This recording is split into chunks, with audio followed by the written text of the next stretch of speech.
Okay, this is a quick video to explain how I'm getting sound, in-flight sound from my Parrot AR.drone 2 whilst it's in flight.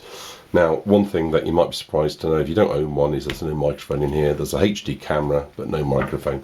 So this is actually a little, they call it like a kind of spy bugging device. It's a little mini USB drive that also happens to be a little recorder.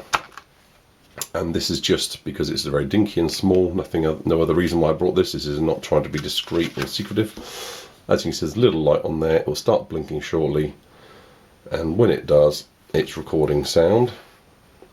Hopefully you better pick that up.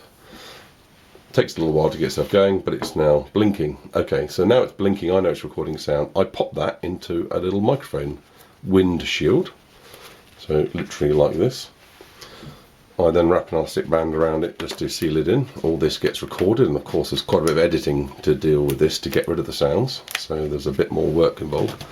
Now you'll probably notice here I've got a few extra elastic bands, as I mentioned in one of my other videos. I actually like to secure the back of the unit with an elastic band, making sure that none of the elastic bands go underneath, and there's also one hooks over the front. Again, making sure that the elastic band is not anywhere near the camera or the sensors here that is required to fly properly.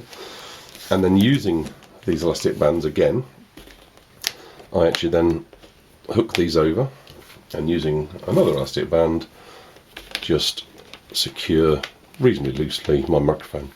So it's in a reasonably windproof. Looks funny, yeah. Don't get me wrong. It's not pretty. From underneath, when you're flying it, you really don't notice it. But what you've got here is a reasonably windproof, sheltered microphone. These things, this only cost me, I think it was about £8, so $10, €10, €6, something around there. The microphone windshields cost me a little bit more, but I've got a pack of 5, and I don't think I'm going to need them all. But I wanted to get something that actually I knew would let the sound in, but would keep most of the wind out. And I've never had a problem with that falling off. And as you can hear from my videos, I think it adds a little bit of excitement when you can hear the thrust and the motors revving up, etc., and doing their thing. You can also record sound in parallel, independently. So I've also, on my iPhone 4S, sometimes I just use the actual voice mic and make a little voice memo, and again grab that sound file and stitch it together in MediaEdit 3. So I'm going to have a sound file from this microphone, a sound file from my iPhone 3, and a video file. Typically I record using the USB stick inside. If that's full or I can't be bothered, I'll also use the video file over Wi-Fi that you get connected directly from this unit to your phone. And I've been experimenting and generally checking out the quality of both the video and the audio, and a few of my videos hopefully demonstrate that reasonably well.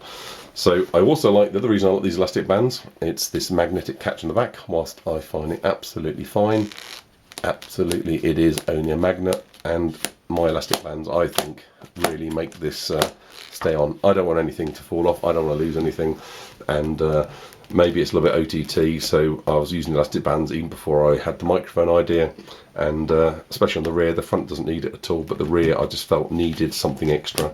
You needed to catch the tail, and the whole thing can come off, and unless you're lucky and it falls back on, I think you risk getting more damage to the battery.